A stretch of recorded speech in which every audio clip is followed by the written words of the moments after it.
As we are moving forward in the chapter demand, today we are going to talk about the movement along the demand curve, or it is also known as change in quantity demanded.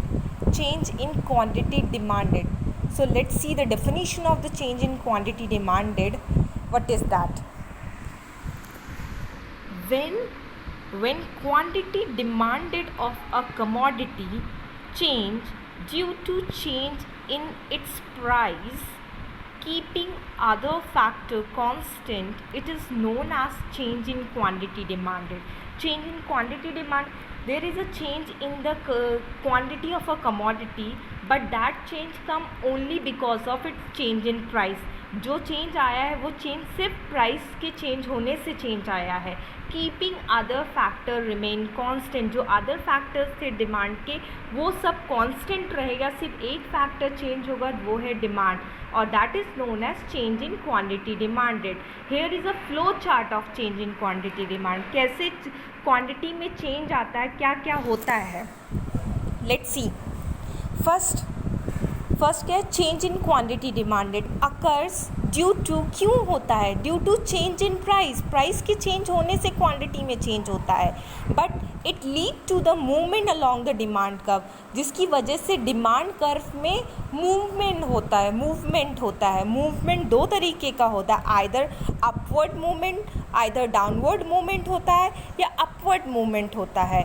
Downward movement known as, अगर downward curve में downward movement हो रहा है तो उसे expansion of demand या expansion movement कहते हैं, specially that expansion in demand. अगर अपवर्ड मूवमेंट हो रहा है that is known as contraction in demand. But reason क्यों ये मूवमेंट होता है, एक्सपेंशन क्यों होता है, कॉन्ट्रैक्शन क्यों होता है. एक्सपेंशन होता है due to decrease in price अगर डिक्रीज़ करता है तो एक्सपेंशन मूवमेंट होता है, अगर प्राइस इंक्रीज़ करेगा तो कॉन्ट्रैक्शन इन डिमांड होगा. We will see this in the graph में देखेंगे. It is graphically express as a movement along the demand का, ग्राफिकली एक्सप्रेस किया गया है. Just see here, it is a graph of that.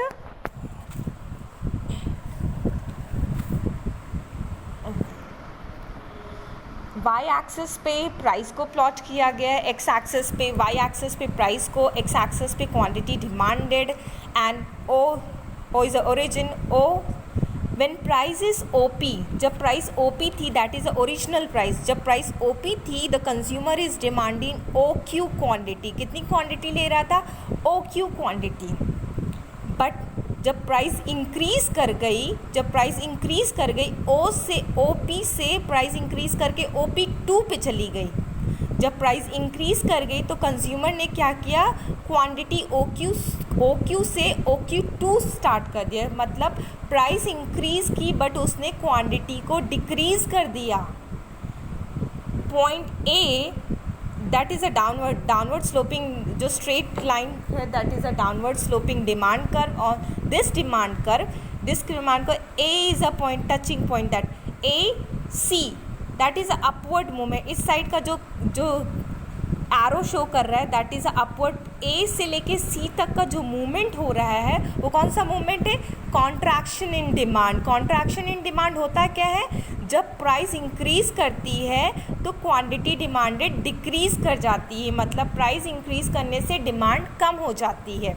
Downward when price is, जब price decrease करती है, price OP से ओपी वन पे आ जाती है, मतलब डिक्रीज़ करती है, उस समय क्या होता है, क्वांटिटी ओ क्यू से ओ क्यू वन हो जाता है. मतलब कि प्राइस डिक्रीज़ कर रही बट क्वांटिटी इंक्रीज़ कर रही. वो मूवमेंट कहाँ से, ए से बी तक वो डाउनवर्ड मूवमेंट शो कर रहा है, that is a expansion in demand. उसे क्या बोलते हैं, एक्सपेंशन इन डिमांड. बट ये सब चीज़ें कॉन्ट्रैक्शन एंड एक्सपेंशन एक ही डिमांड कर्व पे हो रहा है. कर्व एक ही है, एक ही कर्व पे अपवर्ड और डाउनवर्ड मूवमेंट होता है. अपवर्ड मूवमेंट को कॉन्ट्रैक्शन इन डिमांड बोलते हैं, डाउनवर्ड मूवमेंट को expansion in demand. Contraction in demand कब होता है, जब प्राइस इंक्रीज़ करती है, क्वांटिटी डिक्रीज़ करती. एक्सपेंशन कब होता है, प्राइस डिक्रीज़ करती है और क्वांटिटी इंक्रीज़ करती है. Simply I have written this in a theoretical way also, you can see here. When price rises to OP2, जब प्राइस OP2 होती है, that is OP2, quantity demanded falls to OQ2, तब quantity demanded OQ2 पे fall हो जाती है, that is known as contraction in demand. उसे क्या बोलते हैं?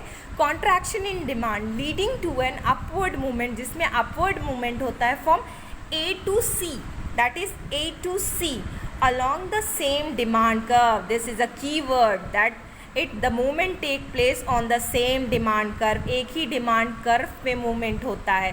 On the other hand, अगर दूसरे हाथ पे देखा जाए, fall in the price from OP to OP1, मतलब OP से अगर प्राइस OP1 पे होता है, lead to an increase in quantity demanded from OQ to OQ1, quantity demanded हमारी इंक्रीज करती, जैसे हमने कर्व में देखा, OQ से OQ1 पे चली जाती है, that is known as expansion in demand. उसे क्या बोलते हैं? Expansion in demand. बट होता है रिजल्ट इज डाउनवर्ड मूवमेंट, उसमें क्या होता है? Downward movement from A to B along the same demand curve. That's it.